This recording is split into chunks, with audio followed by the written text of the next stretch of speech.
ନୂଆ ନୂଆ ବାହା ହୋଇଥିବା ସ୍ୱାମୀ ସ୍ତ୍ରୀକୁ ଘରେ ଛାଡ଼ି ନିଜ କର୍ମକ୍ଷେତ୍ରକୁ ଚାଲିଗଲା। ଟଙ୍କା ରୋଜଗାର କରିବ, ସ୍ତ୍ରୀର ସବୁ ଆଶା ଅଭିଳାଷା ପୂରଣ କରିବ। ହେଲେ ସେ କ'ଣ ଜାଣିଥିଲା ନୂଆ ନୂଆ ବାହା ହୋଇଥିବା ତାର ସ୍ତ୍ରୀକୁ ଛାଡ଼ି ଯିବା ଏତେ ବଡ଼ ଭୁଲ ହୋଇଯିବ ବୋଲି। ଯୌବନ ନିଆଁରେ ଜଳୁଥିବା ସ୍ତ୍ରୀ ଶାନ୍ତି ସ୍ୱାମୀ ବିନା ରାତିରେ ନିଦ ଆସୁନଥିଲା। ଶେଷରେ ତାର ସେ ଯୌବନକୁ ଶାନ୍ତ କରିବାକୁ ଘର ପାଖ ଦିଅର କିଶୋରକୁ ସେ ବାଛିଥିଲା। ଆଉ ସ୍ୱାମୀ ଯେତେବେଳେ କଥା ଶୁଣିଥିଲା, ଘରକୁ ଆସି ଦେଖେ ତ ସ୍ତ୍ରୀ ଶାନ୍ତି ଆଉ ଘରେ ନଥିଲା। ଶାନ୍ତି ତାର ଦିଅର ପ୍ରେମିକ ସହ ଫେରାର ହୋଇଯାଇଥିଲା। ପୁରା ଘଟଣା ଜାଣିବାକୁ ଆସନ୍ତୁ ଆରମ୍ଭ କରିବା ଆଜିର ଏ କାହାଣୀ। ଏ କାହାଣୀ ଶୁଣିଲେ ଲାଗିବ ଆଜିକାଲିର ନାରୀମାନେ ଅଦାଲତର ରାୟକୁ ପୁରା ମାନି ସାରିଛନ୍ତି ଆଜ୍ଞା।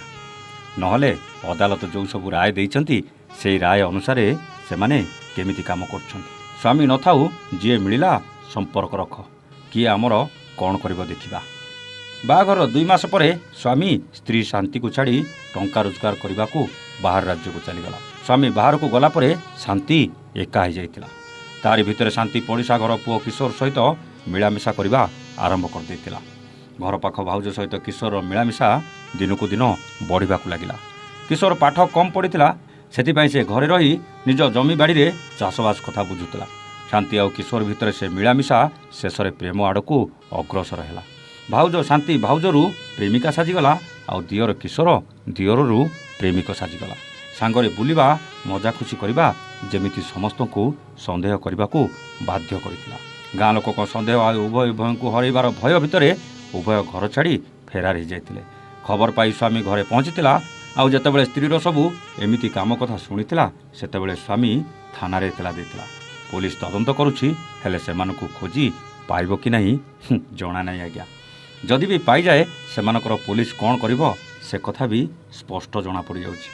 ଯେଉଁଠି ଆମ ନ୍ୟାୟପାଳିକା ପରକ୍ରିୟା ପ୍ରୀତି ପାଇଁ କୌଣସି ଦଣ୍ଡବିଧାନ ନାହିଁ ବୋଲି କହିଛନ୍ତି, ସେଠି ଜଣେ ଅନ୍ୟ ଜଣେ ସ୍ତ୍ରୀକୁ ସାଥିରେ ନେଇଗଲେ ପୋଲିସ ବା କ'ଣ କରିପାରିବ ଆଜ୍ଞା। ଆଜିର ନାରୀମାନେ ନ୍ୟାୟପାଳିକା କଥା ପୁରା ମାନି ଚାଲିଛନ୍ତି ଆଜ୍ଞା। କେତେବେଳେ ସୁପ୍ରିମକୋର୍ଟ କହିଲେଣି ସହମତିରେ ସମ୍ପର୍କ ଅପରାଧ ନୁହେଁ, ତ କେତେବେଳେ ହାଇକୋର୍ଟ କହିଲେଣି ସ୍ତ୍ରୀ ଘରେ ଯାଇ ସମ୍ପର୍କ ରଖିଲେ ବି ସ୍ୱାମୀ କିଛି କରିପାରିବନି। ମାନେ ସ୍ତ୍ରୀ ତମର, ଯିଏ ପାରିବ ସିଏ ସମ୍ପର୍କ ରଖିପାରିବ, ସେ ପୁଣି ତମ ଘରେ। ସତରେ ଆମ ଭାରତୀୟ ସଂସ୍କୃତି ପରମ୍ପରା ପୁରା ଚୁଲିକୁ ଗଲାଣି ଆଜ୍ଞା। ବେଶୀ କହିବୁନି ଆଜ୍ଞା, ନହେଲେ ଆପଣ ତ ଜାଣିଛନ୍ତି କ'ଣ ହେବ। କିଛି ଦୋଷ ନଥିଲେ ବି ଦଣ୍ଡ ମିଳିଯିବ। ଏମିତି ଖବର ଖାଲି ଜାଣିକି ଚୁପ୍ ରହିବା ଛଡ଼ା କିଛି ଉପାୟ ନାହିଁ।